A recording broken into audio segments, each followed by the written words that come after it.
shut up, you listen to my monkey mouth. There's a companion when you got pun on the canoa route. Hopped in a portal and got in a fight, Elias knocked him out. Bow, Naruto fighting style. Bow, UFC he tapped out. Bow, we win, we get crowned. Monkey mouth, monkey mouth, monkey mouth, monkey mouth. Alrighty, everybody, welcome back to the Ones Who Woke Up podcast. This is Joshua, as always, and tonight I've got with me Austin Apostle and Gage Moreau. And so, where can people find y'all online? What do y'all have going on? To let everybody kind of know who you are real quick. I just do stand up, and my Instagram got hacked a few months ago, so you could find me vaguely on Instagram at Austin Apostle. It's like kind of. There's like a photo. Yeah, there's like a photo on there. Yeah. My name's Gage Moreau. I'm the editor-in-chief of the Weekly Wiper, which is a satirical magazine, which I hand these copies around to y'all. Oh fuck yeah! Promotional material. Zine. Yeah. It's a zine I make every week. It's a zine. Yeah, it's like a self-published magazine. You can find it at theweeklywiper.com or at _weekly_wiper on Instagram. Although all the articles are available on theweeklywiper.com. It's a satirical magazine I produce every week. Austin actually wrote in this last edition, and page 5 is always for a guest. This is fucking awesome. So this is cool as shit. Yeah, it's zine. It's typically a countercultural. It's satire. I like news. I like satire. I like writing satire. So I thought I might as well make my own magazine. Now I got my own website for it. So check it out, theweeklywiper.com. I just wrote a non-satirical piece. It's all right. You can just read more about it. Go to theweeklywiper.com. No one gives a shit about the non-satire, bro. Yeah, it's a 1,500-word essay on the downfall of Austin as a city, and it's a whole thing. Just read about it. It's on the Weekly Dump of the day. It's called The Waxing Wiper. Is that really what it's about? Yeah, well, so I wrote satire, 250-word articles. So comics, if you want to write, I pay $20 for 250 words. Every week is always for a guest, and it's off of a topic. This week's topic's manufacturing. But yeah, the non-satirical piece is part of a monthly magazine I've started called The Waxing Wiper, which I release under a waxing gibbous, which is the moon phase right before a full moon. So every month under a waxing gibbous, I release The Waxing Wiper. This month's is called Keep Austin Wealthy, How Austin Lost Its Halloween Spirit. And it's about the closing down of Lucy in Disguise with Diamonds on South Congress. Mm-hmm. And I talked with the store managers, Emily and Jerry, about their experience running that store, and it shutting down is a larger reflection of the consumer behavior in Austin, leading to just luxury apartments and nothing cool left in that fucking city. Well, I don't know if I'm prepared to blame consumers for the way things are, because in my world, and I was born in Brackenridge Hospital in Austin, Texas. I've lived here my whole life. And the thing that's changed in Austin is the influx of private equity into the city. For sure. So it's a matter of trying to make the tail wag the dog. You feel me? It's a chicken and egg situation. Exactly. Too. People are responding to the type of consumer environment that's being created in Austin, right? And so it's difficult for there's an expectation that's being created and developed by the private equity firms that are moving into town and taking over all the small businesses and stuff. I think they smell blood in the water, for sure. I think the tourists put the chum there, and then the sharks swim in, and they're just eating up everything that's left there. I mean, the secret's out on Austin. The secret's out. It used to be a big city with a small town feel, and now it's just like every other metropolitan city, in my opinion. It's still got some neatness to it, but they say it's the live music capital of the world. There are fewer live music venues in Austin today than there were 20 years ago, and the population is damn near tripled.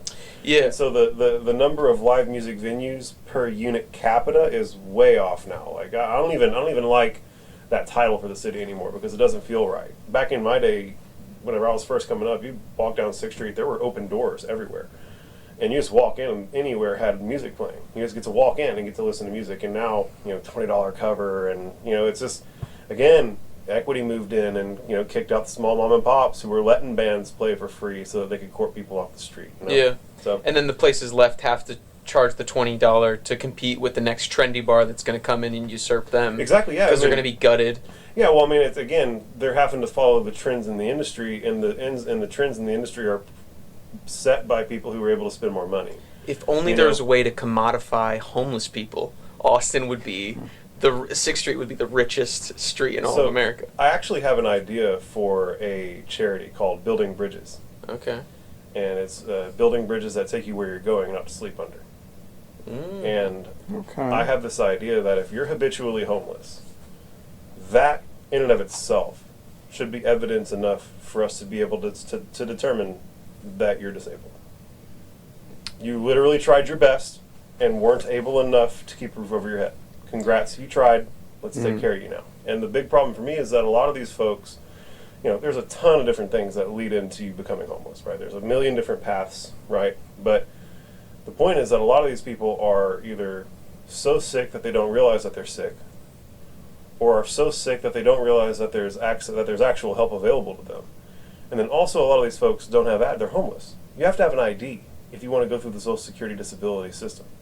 Yeah. So if you ain't got a home, if you ain't got an address to list on an ID, you're not going anywhere. The whole thing stops right there. And so I think that what we need is like a network of people who can go out and bridge the gap between these people who are clearly disabled and the type of benefits that we as a society have erected up for them that they're just too unhealthy to recognize that they either are in need of or qualify for. I think there's also what if they start abusing the system, though? Fuck it. We're already paying for it. Would you rather us pay extra money on the back end for them to go live in a tiny home out in the middle of nowhere? Or would you rather pay for it by smelling their stinking shit on the side of the road and looking at their fucking tent city? This guy does have a lot to say about piss. This guy. You got a piss and shit bit? No, I'm saying that's... I just piss a lot. Listen. Well, no, not that. I mean, just saying when we're walking down the street and you're like, whoa, gee. Oh, yeah, no, you definitely get hit by a wave of piss. I don't like going downtown no more because it smells like one big turtle. Listen, guys. But I mean, you're basically paying for someone else's failure at that point, though. I mean, not all. Don't get me wrong. There's obviously some sort of like mental illness with a lot of them, but there's a lot of them that are just like drug addicts. You don't think that that's not a disease? That's not something that we need to be helping? Yeah, listen, how do you feel about the homeless? I mean, I know personally, like, I have a lot of friends that were drug addicts, and like, I would not say it's a disease. I think I see that I am of two minds. Maybe it's because I feel like it Austin can be a disease, but it could also just be like Austin also so attracts. you'd rather let people fucking fuck up our city and not help them, right? It's easier to just say fuck it and let them be fucking derelict on the side of the road and it not be your problem until it's your problem, right? Like if someone wants to stab you on the side of the road, well, I then mean, it can be your problem. then if that's then it can be your the problem. only other option, then yeah. But I think I am of two minds of this because if there's some of your friends that if they were here, they would end up homeless because they're like, oh fuck, of course I'm going to do this instead. But then you get further outside of a city, it becomes increasingly impossible to be homeless. So then you just like, right. Then you're like, all right, I guess I'll work at the mill, but also do math on the side. Pretty much, yeah. I think it's tough because I think also Austin attracts. It's not really a black and like white thing, I guess is what I'm saying. But it's absolutely true. Austin also is like a magnet for mental health crises too, because like, that's another thing too. Like I feel like I walk around, the homeless here hit different. Because when I was in Boston, like there's a lot of homeless people too, but also like affordable housing. Obviously, that's the hugest thing. Like trailer park rent has doubled, in some cases tripled across America. There's like one of the largest upward transfers of wealth. Pre-COVID, definitely during COVID, and now post-COVID, we're just seeing other mortgage schemes and interest rate hike schemes to shuffle wealth further up the chain of command. Mm-hmm. And affordable housing, people don't give a fuck about trailer parks, but it's like, that's kind of your last stop before homelessness too. Like fixed income, affordable housing, social security, disability, when that is like, all right, well, I can afford to live here, then you take that away from them, like, well, all right, well, what are we going to do, live like cockroaches? Yeah, exactly. Stack up in bedrooms, in cots? And that's what I'm saying. Like, definitely, something's got to happen for sure. It's to solve a homelessness crisis would just be, it's going to sound, you would just have to throw money into a pit. But then, to your point, it's like to fix the problem that you're already complaining about. Yeah, because it's not like it's an investment. It's not it's going to come back to you. But that's not the point. It's not. You're not supposed to make money off the homelessness crisis. My thing is that we're already paying. Exactly. Like, these guys are already going to jail. That costs us. Yep. Right? These guys are already committing crimes. That costs us. These guys are already negatively affecting our ability to enjoy our walk down 6th Street. That costs us. These guys are already trying to get upset at you if you won't pay them $1 when they wash your windshield against your will, right? That true. costs us, bro. Like there are all these costs, and I would literally rather take a fraction of a percentage of the money go into the fucking military and repurpose it for getting people off the streets. That would have to be like a federal thing, though. Otherwise, every Yeah. homeless person would move to fucking Austin, Texas. That's true. Yeah. Well, I mean, I think it should definitely be a federal thing. But again, then we take I want to privatize it. I literally can start in Austin building bridges and do it anywhere else. Copycat and paste. How long would it take to teach them how to fly a drone? Is my question. I think we can start merging businesses here. Yeah, I can just turn it into a funnel to do my drone pilots. There you go. It wouldn't take very long, bro. ACL was putting hotspots on homeless people? Dude, Oh. that's So weren't they? Didn't they have like Wi-Fi? that's a thing. I think in New for York South they by did that. Southwest, I thought. In South by they did that. I'm pretty sure. I saw they had homeless like guy with- Wi-Fi or hotspots. That's what it was. They're just walking around like Flavor Flav. Pretty With a much. giant Yeah. Verizon modem on their neck. Yeah. That's Sound like a dial-up. I mean, They got to make like $18 for the week. It's Hi, my perfect. name's Dave. Dude, I would. Probably, yeah. It's like, it sounds cruel, but it's also like it's a purpose. You know how much more I work at Starbucks. You know how much more degrading that is. I'd rather walk around with a fucking hotspot, missing 7 of my teeth, than fucking have to make another caramel macchiato for someone in a fucking Tesla. I can tell you that much. A Caitlin who's gonna get upset because you misspelled their name. Oh, dude, Caitlin's. Hey, Kate. By the way, anybody who's named Caitlin, you know what the fuck you're doing. So stop it. Hey, Caitlin. You either go by Katie, Kate, or shut the fuck up, because there's too many Caitlins. Hey, Caitlin. Fuck you. Yeah, Caitlin. Don't listen to my fucking podcast. Her name's Caitlin. Yeah, fuck. Eat a cock. You better scrub your Eat a- subscriber base for any Caitlins. Eat a wiener. Yeah, so So, have either of you guys ever done any psychedelics? What's y'all's experience with that? Acid and shrooms. Yeah. What's he said that like that's it. Well, I mean, I've done other drugs, but psychedelics. Well, I mean, yeah, like y'all are talking to the like swamp frog, bro. Like y'all are like, I'll go. I mean, I've done Yeah. crack and I'll go- heroin. yeah, but we're talking about psychedelics. So That's fine. I'll go scrape venom off the back of a toad and smoke that shit. Bro. Yeah, Like, I mean, you're named after the tree everyone goes to take psychs around. So, like, you know, I'm actually named after the guy who was playing the leading role in Guiding Light, which is a daytime soap opera that my mom was watching whenever she was having me.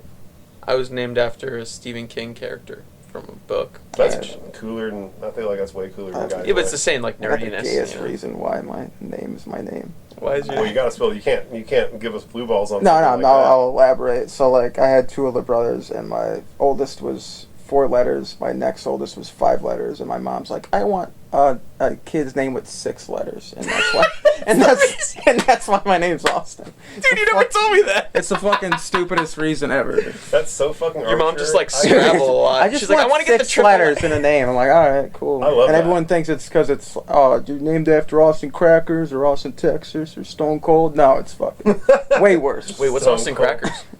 It's a cracker company. I got a cracker company. Well, Yeah, got a fucking I wish I capital. had cracker money. Yeah. Jesus. I got a cracker company and I'm a cracker. yeah. Yeah. So what do you think you prefer more, mushrooms or LSD? I've only done acid once, and I had the first 2 hours was a good experience, but I did it at a house party. Oh no. Yeah, so like I did it at a house party where like Who are these people who are like misguiding? Oh, he's got bad friends. it was yeah, I got some. This is why I was on the fence about that. Yeah, they're all gonna know. Some of them are pieces of shit, trust me. But anyway, no, he like he's like, yeah, man, it's gonna be fine. Like you'll be fine. You're And just I gonna be like, around a whole bunch of weird energies. the in this first 2 place hours. you're not familiar with. First 2 hours, I did nothing but laugh. Honest I had the psychedelic you've time ever of my done? life. And then eventually everyone at the party found out I was on acid, Oh, and they no. all started just like fucking with me. Oh left and no, right. that's so impolite. And then I was like, oh, I gotta get the hell out of here. I had my brother, because I played softball, and I was getting picked up. I had a game at 8 in the morning the next day, which is fucking ridiculous for a slow ed co-ed softball beer league. 8 in the morning on a Sunday, that's a sin. But I had to get picked up to go do that. And I didn't even sleep and I had to play the game, and it was just a horrible experience. But the first 2 hours was great. And shrooms I've done like a couple dozen times, and I have never had a bad trip. I love them. So, what about you over there?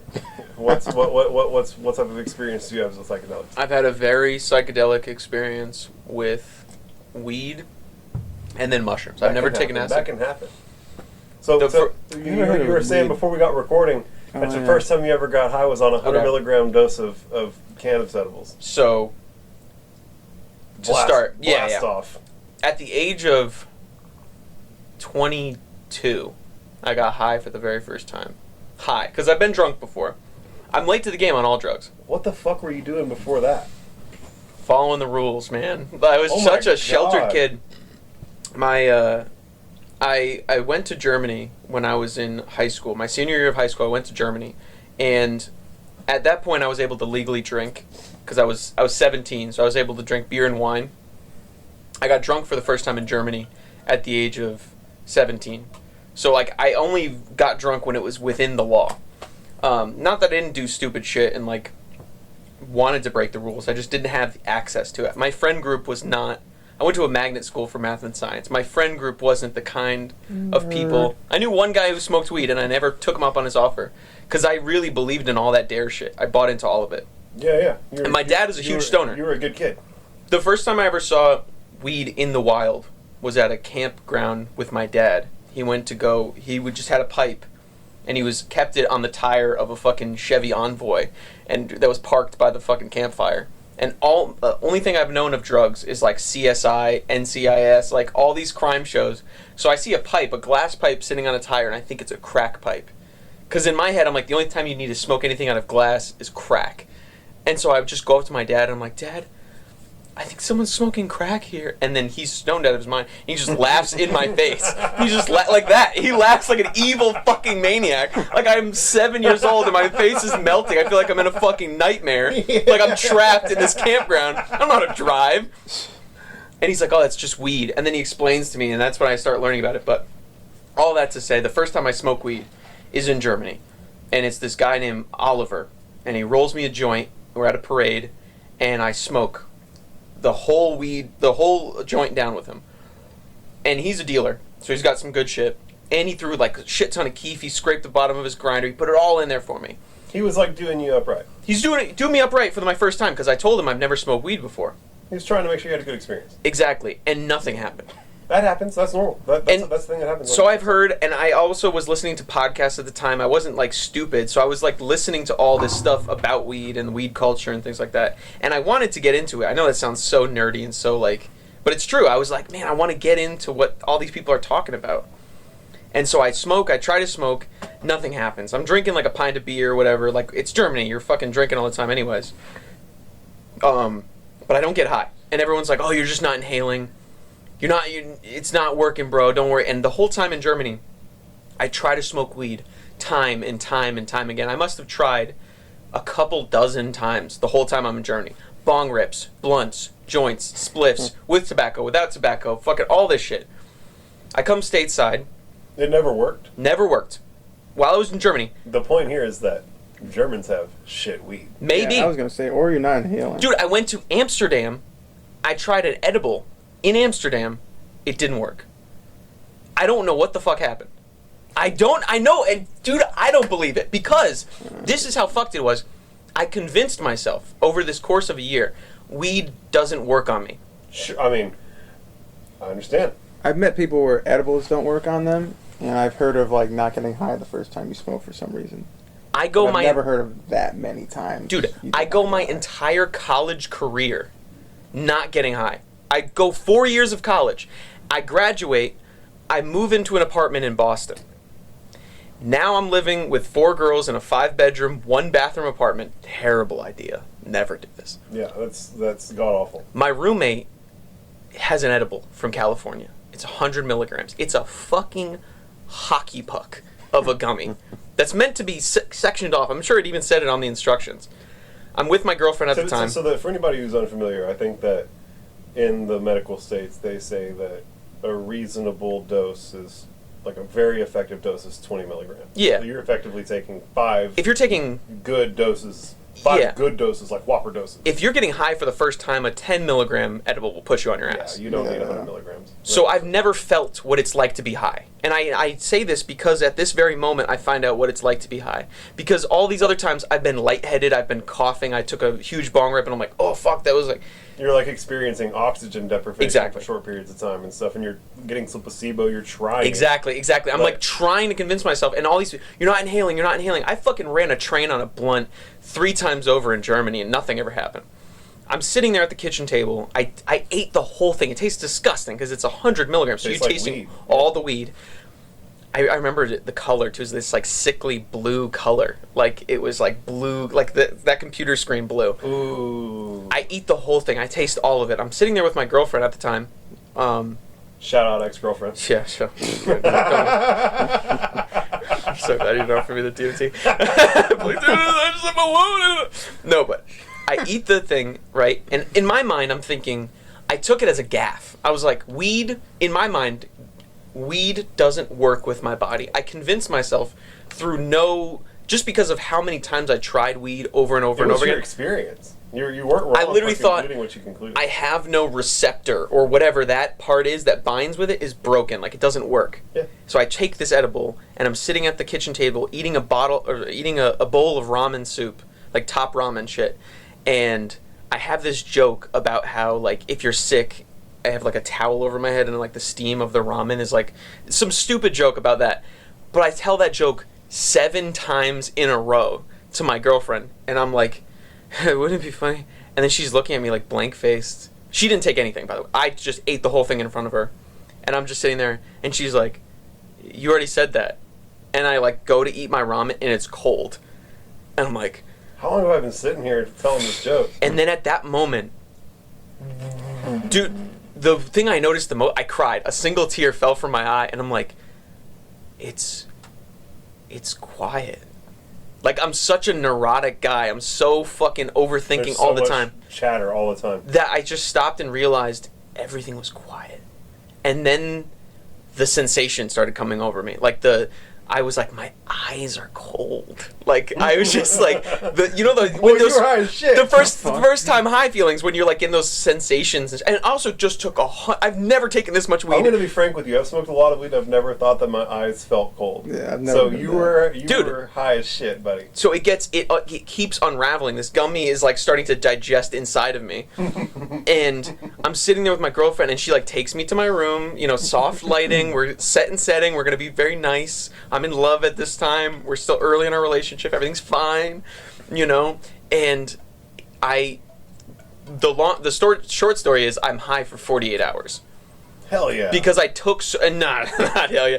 I mean, I can't look her in the eyes because I'm like, you look as old as you possibly could be and as young as you possibly could be at the same time. I'm getting like tracer lights, like when you see old VHS tapes of like cop cars and shit. Mm-hmm. I start convulsing like as I'm trying to fall asleep. I'm like, my world is spinning round and round and round. I'm like, I don't know who I am anymore. I'm like losing my shit. The only thing that brings me back is a puzzle that my dad and I did back in like Massachusetts, and that's the only thing that reminds me that I'm even a person. I'm like, oh, I did that puzzle with my dad. He like exists. that's a signpost in the 5th dimension. I'm real. Yeah, exactly. It was like my litmus test, but I had to call out of work.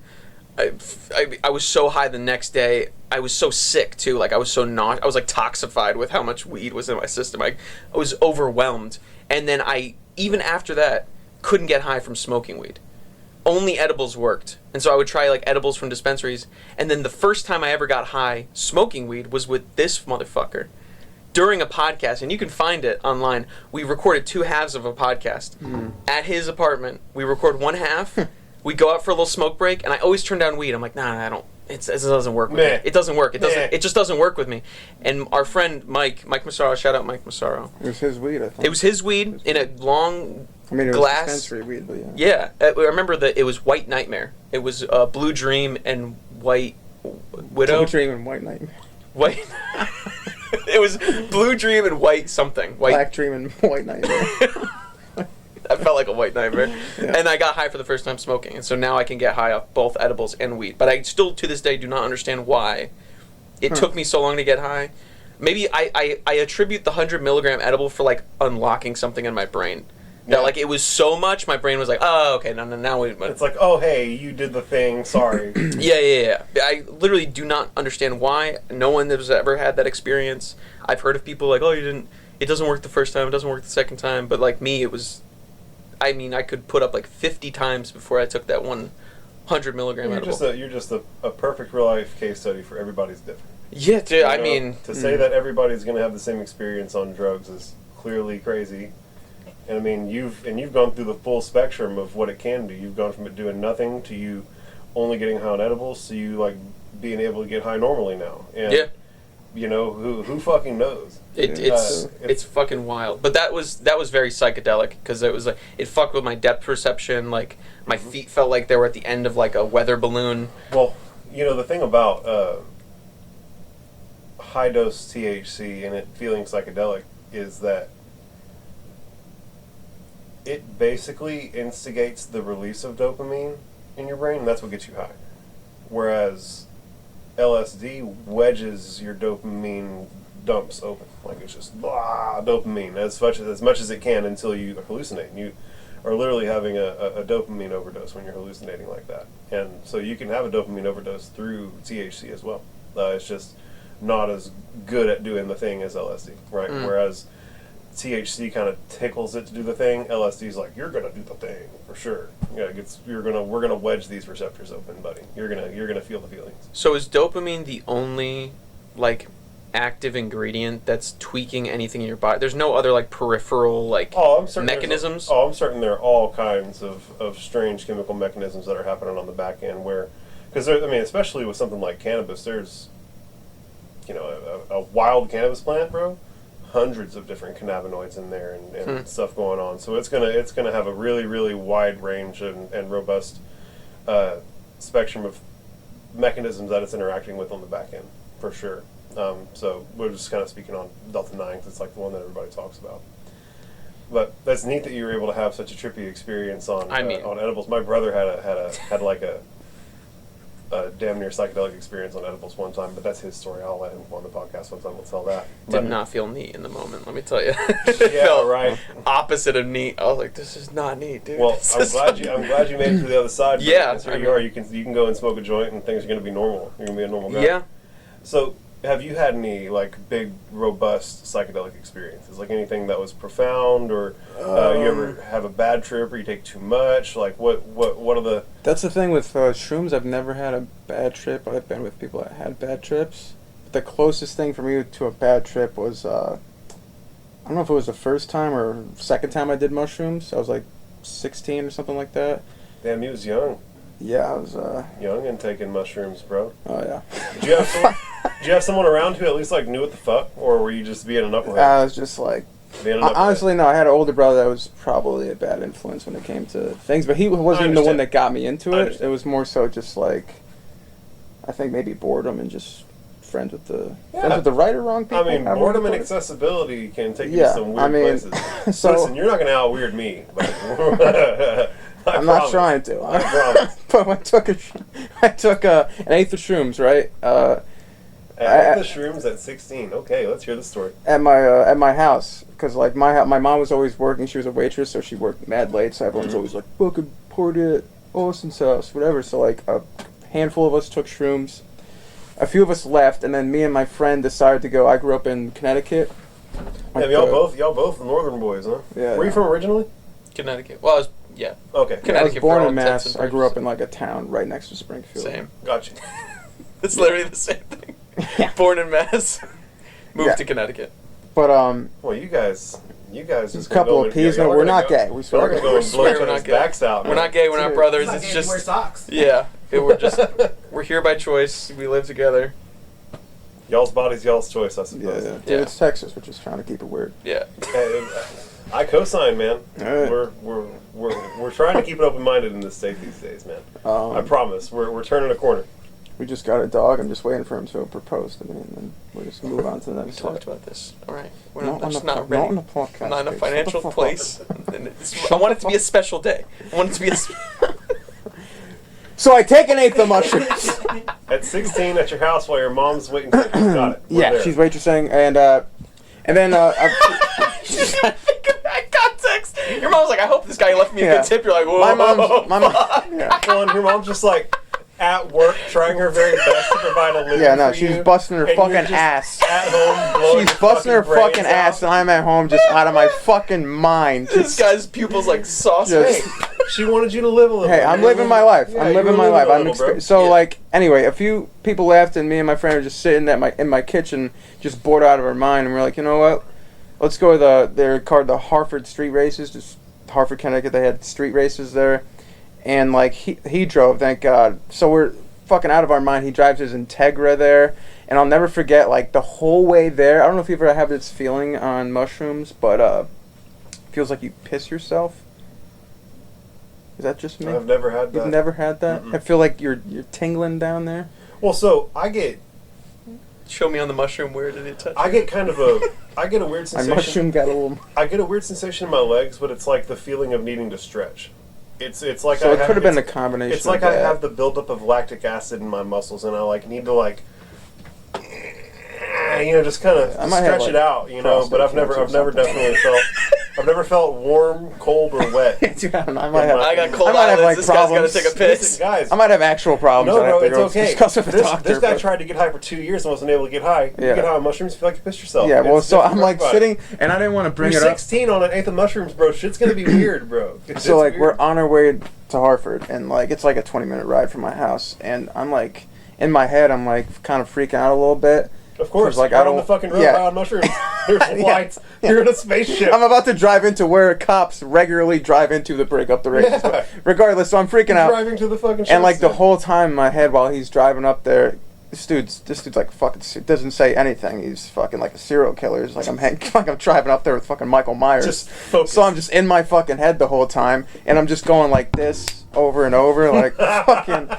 And he finally looks over, like, "What are you doing?" Like, dude, I'm sorry, but Just I high on think I mushrooms. pissed in your car. I think I pissed myself. And he That you were pulls, so quiet for so long, too. Dude. So polite, this guy. he pulls over, and like we literally get out of the car, and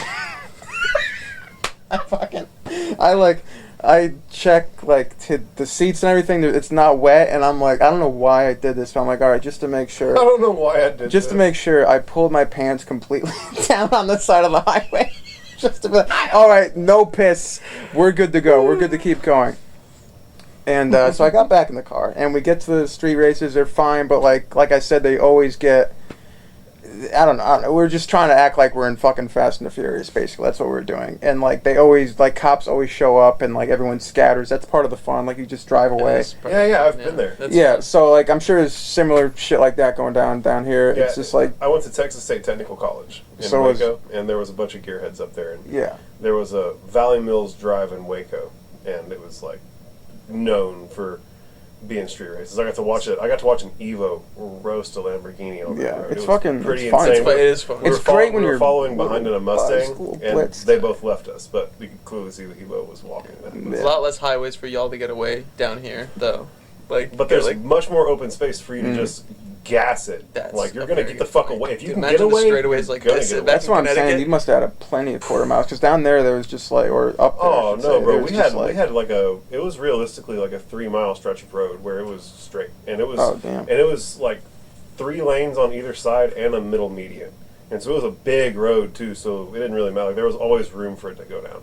Yeah. But I don't mean to digress from your story. You're high on mushrooms. You're white knuckling your way to where the cops are. Thought where he the- pissed himself. Oh yeah, I you thought you I pissed myself and made your buddy pulled pull over on over. the side of the road. Yeah, because I thought I pissed No my piss. car. And then anyway, so we get to the street races. They get broken up by the police, and then up by the cherry tops there, and we're driving down. We're driving back to where my house, right? And he gets pulled over while we're both yeah, while we're both tripping balls. And like, I don't know how you guys feel when you're like, I feel bad, but at the same time, I'm like, at least it's not me, you know. At least I'm not the one When you're the driving. passenger, fucking, from when you're the getting pulled over. passenger, like, don't get me wrong. When you're the passenger in the car, it sucks. But at the same time, it's like I have way less responsibility right now. So I'm like twisted and. So now I'm he's pissing like, "Hey myself." man, can you grab my license and registration out of the car?" And I'm sure you've all seen Super Troopers. Well, I'm like looking, like I grab his shit and I look at, and like he's looking at me dead in the eyes like fucking pupils like saucers. I'm like, dude, as the cop's walking up to the car, like I'm freaking out right now. I said it like in a joking way just to fuck with him a little bit, but I was like, we're both freaking the fuck out. Of We just got course, pulled over of on the highway. course. High on mushrooms. It's going down for real. And he just, I mean, I don't know how he pulled it off, but he basically just like He was white. Yeah, well, first of all, he was white. He was There white. we go. He had the hard H in the white. He had the hard Now, H. you young man, you a white man, or And he just got a speeding ticket. He just kept saying like, "Oh, I don't even remember what his excuse was, but like we're high as shit on mushrooms, Nah. officer." Well, you boys. I couldn't I thought for sure we were getting arrested, and but we were white, and he gave us he gave us a ticket. And we gave him a speeding ticket, and I was just like, "All right, well, take it easy." And that was, I think, either my first or second time on mushrooms. Probably my first, honestly, somewhere around there. That's such a wild experience, bro. Yeah. How neato were like the lights bouncing off of everything whenever they had you. Oh, I mean, my heart was when it was racing because like it was luckily just one cop car, but he pulled up and did the whole like flashlight in your eyes thing, and I thought as soon as he did that, he's gonna look at our fucking eyes and be like, "Oh, you guys get the fuck out of the car. You're obviously wicked fucked up." And he wasn't. Like my buddy somehow held his shit together, and I mean, he was shaking like crazy, but pulled it off. Like I said, you know. I'm glad that you enjoy mushrooms. I have, I believe, a similar thing going on to what he has going on with weed with mushrooms. Mm-hmm. And obviously, do DMT, LSD, mescaline, and pretty much any. Mescaline. What's mescaline? Mescaline's the active ingredient in peyote. Mexican mushrooms. Yeah. Is it really? Yeah. Oh man. Mescaline, is that synthetic or is it? So the mescaline that I had was pure synthesized mescaline. Gotcha. Yeah, I didn't take a peyote mash to throw up. I was like, I got guys with chemistry degrees. Just no reason to go and eat plant matter whenever you can Yeah, get. because peyote's like a little. I heard it's like a little button on a cactus. It's found like in the Southwest. it's like the polyps that grow on cactuses. Damn, who found out that gets you fucked up? You Native can Americans. you can also literally go to the Lowe's Yes.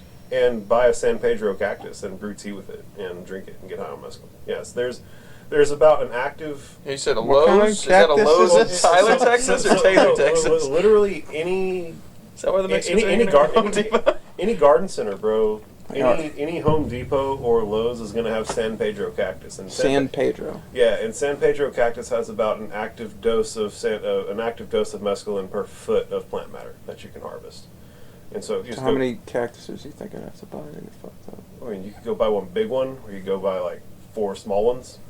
Okay. Yeah, it's all right. You can also buy marigold seeds, I believe, or there's some type of seeds that you can buy that you can extract. You can water extract LSA, which is a derivative, like cousin of LSD. So like the Delta 8 of LSD? Yeah, and you can absolutely like drink that tea and get lit as fuck. I've done a bunch of weird drugs, guys. But the point that I was working towards is that I've had some of the most robust psychedelic experiences that you can imagine. And so whenever I go to take a couple grams of mushrooms, I hear someone talking out there. No one's ever here at this time of night. Creepy. That's so wild. Good for them. Someone's actually up here enjoying themselves. Wow. Would have never expected that. What time is it? 9. What day is it? Thursday? It's 9 Thursday. o'clock on a Thursday. Yeah. We got... How much peyote you got in your system right now? Let me I'm gonna respectfully I'm gonna respectfully plead the fifth.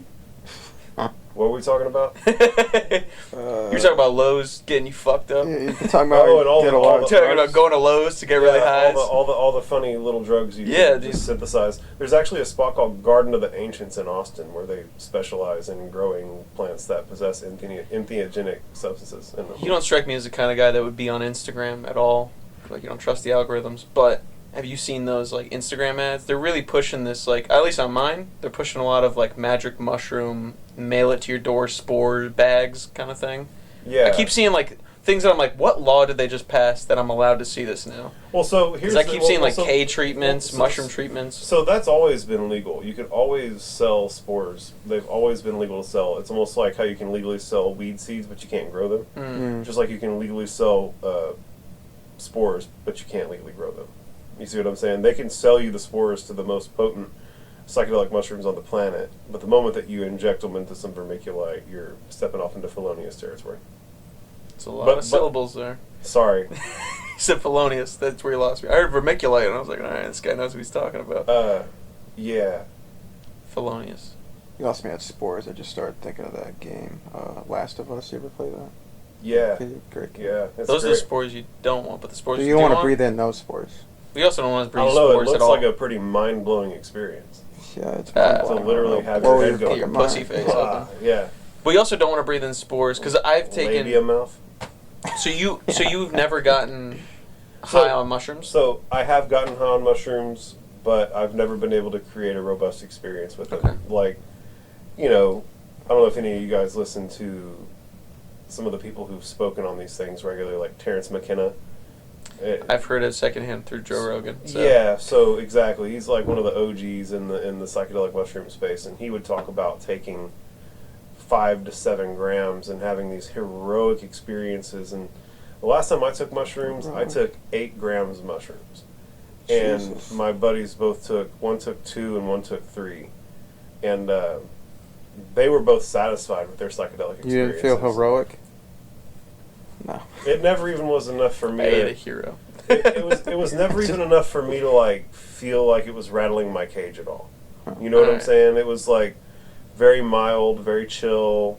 Like, it was fine. It was pleasant. It's not like I didn't enjoy myself, but I've certainly never had any type of experience on mushrooms that was so robust that I was unable to stop it. Right? Whereas I've had LSD experiences that were coming on, and it's like, there's nothing you can do. You know, you're getting your ass kicked by it. And I've never had anything like that with mushrooms. I've never had anything like that with... I've had some pretty good experiences with mescaline. DMT will jerk you around. What's your guaranteed. strategy like when you are on that like situation where you're like fucking holding on to your life? Do you like for me? I just have to keep reminding myself like it'll end. I'm on drugs. It'll end. You don't know what I honestly do? I go to my I mean- bedroom and meditate in silent darkness. Okay. Silent darkness. Didn't you say you had a friend who did that? We were just like sitting in the room in the dark. Yeah, And you like but tried to go up to him and like say something. You're like, no, leave me alone. that's the way you want it to be. No. That's the way you want it to be. So the thing that really takes the psychedelic experiences over the top is whenever it's happening and you're in the dark and you can't open your eyes and grab onto something to orient yourself. Right? Like you start having a really, really robust psychedelic experience and you start thinking that it's too much and you don't want for it to jerk you around anymore. You'll kind of open your eyes and go, that's a table, I'm here. And you start looking around and you orient yourself and you cling on. You cling on to reality the best of your ability. And I like putting myself in a situation where there's nothing to cling on to. Yeah. Damn. Yeah. So you're already through the other side, man. Oh yeah. I've had some pretty ridiculous psychedelic experiences. One time, me and my cousin tried to order $200 for the hash, and $200 for the LSD showed up, and so we did it all. Wait, Yeah. now what's the rate? Maybe it's Like $10 a hit. in a hit, like a window pane. Yeah, or a gel pack, or a What other forms? sweet tart. Sweet I tart. usually get mine on sweet tarts. Sweet tart. Yeah. Huh. See, I've never done acid. I highly My little recommend it. brother did. He said he'd done it once and only once, and then he doesn't want to do it again. I've done mushrooms. First time I did mushrooms, I didn't know I was going to be doing mushrooms that day. That's fun. In a suburb in Atlanta from a black witch. African American witch. My bad shit. Synonyms, buddy. We're not going to give you too hard time. I mean, I don't mean black as in her magic was black. I mean, I was attracted to her. Yeah. Yeah, so, that was... Beyonce witch. That was actually... the best mushroom experience, honestly, was... The most memorable was the one, the giggle fit that we had when we were here visiting for a week. Oh yeah, that's the first thing we did when we visited the city. We popped mushrooms. I put them in like pills, like fuck, I forgot the name of the vitamin. Then I put the Echinacea. echinacea. We went a year not pills. knowing what that was pronounced. We always thought echina. We kept saying Yeah. like echina. So I was It's all echina. sketched out about bringing them on the plane, and then like I just like grinded them up and put them in pills and put them in like an echinacea bottle. Good immune booster. And that's the right first during thing COVID. we did. Well, the first thing I did, I should say. You were here for a day or so before me, but Yep. we just popped a bunch of mushrooms and just walked all across Austin. That was fun. That was a good time. We split. How much was it total I think when it was you only bought like it? 4 or 5 grams maybe. 4 or 5 grams between the two of us. Yeah, so it was like maybe I 2 didn't- grams each, something like that. I didn't get much visuals out of it, obviously, No. apart from like the fringe lighting and things like that. But we took them. We were in West Campus at an Airbnb. We split them up. because the pills only look slightly different once they're in the echinacea. I'm not leaning. I just realized I'm not leaning. Am I not leaning enough? Buddy, I've been periodically checking the audio, and you've been coming in great. You've actually got the easiest job because whether you're looking at him or you're looking at me, you're like pretty much I'm oriented good. out You're of talking in the alright. direction of a mic. I'm thinking too much about it. Yeah, No. no, you're great. Now they're kicking in. They put it in the beer. Everything's got a layer of LSD. Everything There's just a has settled DMT. dust. Yeah, it's like, bro, It's you just touched As soon as you turn that doorknob, DMT Yeah. in your fingertips. This is some MK Ultra shit, bro. This is what the CIA used to bring horrors in here and fuck you into a high. But we took you know, you read books. No, but we Midnight Climax. We split those, and for me, I don't know if this is the same across all spectrum of psychedelics, but environment changes will initiate a new level or a new chapter of the high. So we're walking around and we're like, they always the old wives' tale is like mushrooms and orange juice, and the orange juice will like help But it's unlock not a it. wives' tale. It does help. It's supposed to enhance stuff. Yeah, so I've got a buddy actually. This newer root here. This is basically a cannabis enhanced onnit alpha brain. You guys familiar with alpha brain? I've actually bought that. Yeah, so that's going to do the same thing, except it's got caffeine. You know, alpha brain doesn't have caffeine, so we put caffeine in it, and then we also added CBD to cut out the jitters. So you get that real nice kick in the ass from the caffeine. Then you have the lion's mane mushrooms, the cuniferians. But the bottom line is what I'm working towards is that the buddy of mine who makes that shit is a literal mad scientist. Like, he's got a master's degree in biochemicals and biochemical engineering, has formulated over $1 billion worth of supplements, like is a gangster with it, and he absolutely swears by it's citrus. It's citrus that does it, not necessarily orange juice. You could do lemons, grapefruits. Grapefruits have actually the highest I citrus. fuck with grapefruits too. Grapefruits are really good, and also black pepper extract will also enhance your psychedelic experience. Sounds like a breakfast with some grapefruit juice and mushrooms might do me good. But yeah, so we go to get orange juice at the 7-Eleven on Guadalupe, coming out of our Airbnb and West Campus. And the moment we enter the 7-Eleven, because we're kind of like, I'm kind of feeling it, come on, I'm kind of feeling it. The moment we step into the 7-Eleven, it's just giggles up and down. It's just like, just trying to find a Tropicana bottle is the funniest part thing. of it was the AC too. 'Cause Oh, it was yeah. like 100 degrees probably, so it's like. And we visited in July last year. Yeah. And So you guys visited in July of last year. yeah. Yeah. But you guys are staying here now. Yeah, we live Yeah. So how long have y'all been staying in Austin? 9 months. end of Oh, January. Y'all are new. New. Yeah. Guys. Well, we're veterans compared to most comics. I don't know how much Yeah, a lot like of you see with the comedians. comic scene. Oh, everybody's new. Everybody's moved here because Joe. Oh, I've been here Rogan 3 came. It's weeks. cool. I've been here we, 4 we days. love it. Everybody like the true. We thought that was like the law, like you're supposed to move here. Yeah, the true dope locals love y'all. Like there's plenty of room, plenty of space, plenty of money. It's all cool. But yeah, if you guys ever need anything, y'all give me a holler. Either of you guys text me. Like I literally was born in Brackenridge Hospital in Austin, Texas. I've been here my whole life. I know everywhere. Like I know everyone, everything, everywhere. Like you guys ever need anything, y'all guys give me a holler, and I can certainly get y'all plugged in. Like there's, yeah, any type of hospitality that you guys need are some missing out on currently. Drugs. See what I'm saying? I mean, Come Christmas time. yeah, you know, I mean, you guys know the offers that were made to you off camera the moment you walked in the door. Like we've already went to the furthest end of the spectrum, so anything between here and there is going to be low hanging fruit. You know what I'm saying? Right, yeah. You guys are going to be easy to take care of. You And ever experience Molly or Oh yeah. ecstasy? I have. Oh yeah, I have. you've done both? Oh yeah. Which do you prefer? I always ask people this. Well, so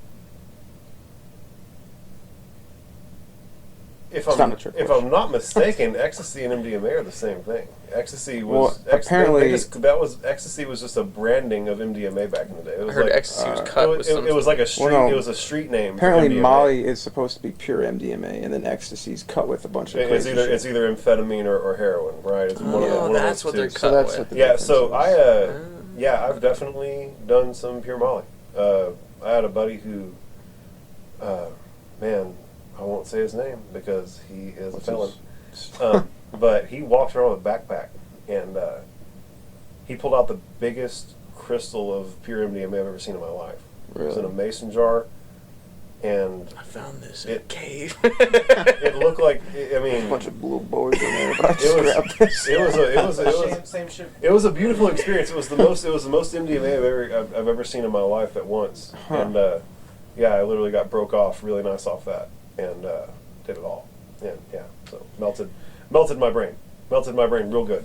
Yeah, I asked Done way like too much Molly. ecstasy, and most people like Molly more than ecstasy. I mean, it makes sense. It's not cut with anything, right? Yeah. At least Well, no, I like yeah, it makes sense that more people. I just like the whatever the fuck were putting in ecstasy at the time, like the little elephant fucking pills. Oh, just brings me Bees back. knees. Yeah, so- Because they like when I did Molly, it was like it fucked me up, but I felt like a zombie more so than when I was on ecstasy. I felt like fucking just ready to. They probably put some amphetamines in there. Yeah, Well, yeah, that's probably what it was. Now you mentioned. The problem for me is that anytime I was ever doing those drugs, I was in like ecstatic rave scenes, stuff Yeah. like that. This was whenever I was doing those drugs. That was way before I had my psychedelic awakening and I chilled out into like the character y'all see now. Like I used to be crazy. Like I used to be a fucking madman, and so What were you doing, man? stuff that I literally to this day am still not entirely comfortable about talking on camera. But That's fine. That's fine. It's we your were- podcast. We were so First time for anything. So I mean, the shit that went down in college, man. The shit that went down in college was crazy for me. The guys that I moved into college with were selling cocaine. I was 17. I didn't know what I was doing. And the first friends that I made were like the guys who were the sons of the owner of the biggest full titty strip joint in Waco. So I'm Wait a roommates minute. with cocaine dealers. Full titty? Oh yeah, full Is pussy. that like a full pussy, popping pussy. Oh, pussy. Okay, I was gonna say, is that a qualification? Sonny's, Yeah, no, full Sonny's titties. BYOB off the loop in Regulation. Waco. You can go see Asshole tonight. Is that on the billboard? You No. can see asshole tonight. That's just your boy giving the shout out, man. I Damn. was there. I saw it. Waco's kind of been at the center of some wild shit always. Oh, bro, Austin. Even pre-ATF. Yeah, Austin. Waco. People don't know this. Waco has the highest crime rate per unit capita in the state of Texas. That makes sense. Yeah, there's a lot of crime that goes on in that city. And they got an artificial surf waves, so That's neat. That's there for the Baylor kids. yeah. It's so funny because the whole city's super poor except for Baylor, and the whole city's economy runs off ripping off Baylor. It's basically New Haven. It's like With there's Yale. literally, I swear to God, you can go a block in any direction off the Baylor campus, and there's just criminals waiting for the night so they can go and steal shit from the Baylor That's campus. New Haven. That's Yeah. New Haven in Connecticut's the same way. You got Yale. Yale, and then the Yale kids, and then it's New Haven. Everybody else who's trying to steal Yeah. from them. Yeah. Yeah. Yeah, that's Baylor, dog. That's shout out the Baylor Bears in Waco, dog. They're not doing great things for the economy. But Hey, they're for the sub economy of Man. stolen bikes and shit, I'm sure. I saw a lot of crazy shit in college, guys. I did a lot of. So wait, you went to Baylor? No, I went to Texas State Technical College, Oh. which was where all the poor boys went, and all we did was go and try and fuck Baylor chicks. That was like the thing to do. What's the Sounds like batting a pretty average? Good thing to do. You think Baylor chicks snuck off to like slum it with the Texas Tech kids? Is that was the vibe? I Like think my that- dad's gonna hate me for I this. think like the more covered in grease you were, and the more musky your balls were, the more they were attracted to you. Huh. Really? Damn. That's some Yeah. real born and bred shit right there. Yeah, well, so you gotta understand that all the girls going to Baylor are it's a religious school, sort of like Bible thumpers. You know what I'm saying? You're trying to fucking And so thump that fucking Yeah, and so booty, the dude. bad boys from their hometowns were like the meth head knuckle busters. You know what I'm saying? So they would come out and meet the Head knuckle busters. You know those old knuckle busters, the old. guys who The twist wrenches, fucking work on term. cars and shit. That's what I'm trying to say. Like the gearheads who are doing crank, and Wow, I just love that term, meth head knuckle busters. Sounds like a fucking It's the- AAA baseball team. We're the meth head knuckle busters. I'm gonna tell y'all right now. Old Toothless Terry, Guys, steps up I the bat. could literally talk for hours about the type of dumbass shit that I'm talking about. I got the SWAT team called in on me when I was in college. Well, I think it's an interesting anthropological study of southern trash versus northern trash, because I feel like you two would have a lot to talk about, especially in the Yeah. different. I'm sure we had a couple knuckle busters up in Connecticut. We just go by a there's some different name. knuckle busters. Yeah. There's Call some- them Tri-Town sauerkraut. The Venn diagram of white trash. Yeah, dude. So Yeah. the typical term would be a meth monster. Meth That's what we refer to them down here, meth monsters. monsters. Not a lot of amphetamines up north. A lot more horse, more opioids and shit. Definitely more opioids. Yeah.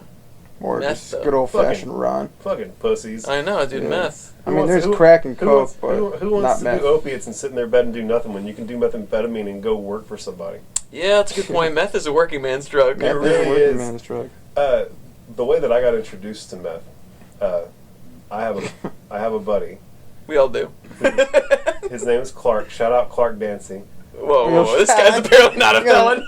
Shout out his name, but He's a good guy. He's got real kids. picky choosy with the names you're shouting out, huh? He's a good guy. Yeah, I don't mind shouting this fella out. I powerlifted with him in high school. I worked with him overnight at Whataburger for a spell. Take it, he doesn't. He's No, not in the dead. no, he's alive. Okay. And he actually got me he got me linked up with this guy named Jesus Wesley. Christ. His name was Wesley, and he was a meth monster.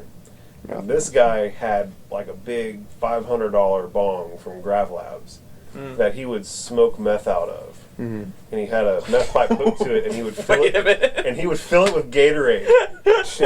He would smoke his meth out of So like fucking a bubbler, or a like bong, a bong, like a real life bong. But like he would fill it with Gatorade so it tastes like Gatorade when he's. So it didn't taste like fucking burnt plastic. Yeah, right. Yeah. Or whatever That's meth tastes like. clever. Actually. Tastes I like never even Glacier thought of that. Blast. And that guy would Yeah. go. That guy would go work in the Fruit warehouse punch. for 70 hours With a a week, kick. just gritting his teeth the whole time. Yeah, dude, I worked in a mill. That's warehouse a little easier, but like mill. Yeah, there's some meth heads in the mill. I mean, I figure if you're going to go work 70 hours a week in the mill, you might as well, right? I've never understood the draw of meth because who wants to take a drug that's going to make them work more? Like I'm trying to escape. Yeah, meth was created by the Nazis, so or at least they did it a lot. I guess- Panzer Chocolat. I guess the idea is that if you're going to have to be working, Might as well. you might as well be high when you're Look, doing I it. take I mean, pride in if my you're work. on the I like schedule, being a you might laborer. as well be on. Yeah. Exactly. If you're clocking that in, must you're be it, knocking is they've off, just- you know? They've just relinquished that. They've just accepted the fact that they're going to have to work for the rest of their lives. Yeah. So they're just doing what they can to True. make it They better while just they're kind of doing it. let meth take control of the wheel at Yeah. that point. Plus, if you're gonna That's work, exactly what happened. That guy, I'm certain, is in prison to this day. Yeah, well, I mean that will happen. But Yeah. if you're gonna work, you might as well enjoy working too. I'm sure meth makes it more fun to that's work some even comedy more shit harder. right there. How long have we been on the pod? Just about an hour. Just about an hour? Yeah. Well, shit. That's probably an alright enough. I mean, I feel like we didn't get to talk about near enough. There's Y'all are laughing too. there's That's so so much fun. bullshit that we need to talk. I got- definitely think that we're gonna have sure to we get have you guys on plenty the of drug podcast experience. I ain't got shit to do. in the future, man. I think it'd be fun to do ones with you guys individually. It'd be fun to get you guys back in the studio together. And like I said, you guys are new to town. Mm-hmm. I'm your guy moving forward. Like I can get y'all hooked up with anybody, anywhere. I've been here, and I'm happy to help out. Right? Like I don't think there's enough people like me out here who are willing to put themselves out there and go out of their way to help out new folk. And that's that's all I'm really trying to communicate is I'll go out of my way to help you guys. Y'all are sweet dudes, new to town, getting your legs under you. We'll get where we're going together. Oh my God, thanks, Josh. Oh my God, that's such a sweetheart. But so, before we get too fucking gay on the podcast, why don't you guys both one more time shout out to the camera who you are, where people can find you online, and you know if somebody wants to support you, how do they go about doing that? I'm Austin Apostle. I do comedy, and you can find me on Instagram at Austin Apostle. Give them a follow. Give me a follow. Gage Moreau, Weekly Wiper. It's my heart and soul. Follow us on The Weekly Wiper on Instagram. But if you could, theweeklywiper.com. Join our mailing list. Fuck Instagram and its algorithms. Join the clan. Join the cult. Don't join the clan. That's a bad idea. Wow, we got the purple dragon. We got the purple dragon in the No, studio. no. Wait till the last time. Last minute. Theweeklywiper.com. Mask fell off right at the last minute. Join our mailing list. I hate algorithms. I hate Instagram. Let's just a thoughtful email once a week on Wednesdays, and it's a zine. Read it, enjoy it, get a couple chuckles out of it, or read a 1,500-word essay about the downfall of Austin. Your choice. Their OnlyFans is coming. They're Yeah. gonna be knuckle busting and finger popping each other's assholes on camera. Just a couple of meth monster knuckle busters. While we're over here. wearing socks, so it's not gay. It's not gay It's when not you're wearing gay to wear socks. Mm-hmm. At any rate, everybody, that's a wrap. The Ones Who Woke Up podcast. This is Joshua, Austin. Awesome. What was your name one more time? Gage. You guys take it easy. Thank you so much for stopping in. Hell yeah. Fuck yeah. I gotta piss again. Oh yeah. folks. The seal has been broken. The seal cycle He took restarts. some mushrooms.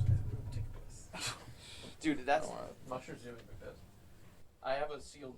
Monkey mouth, monkey mouth, monkey mouth, monkey mouth.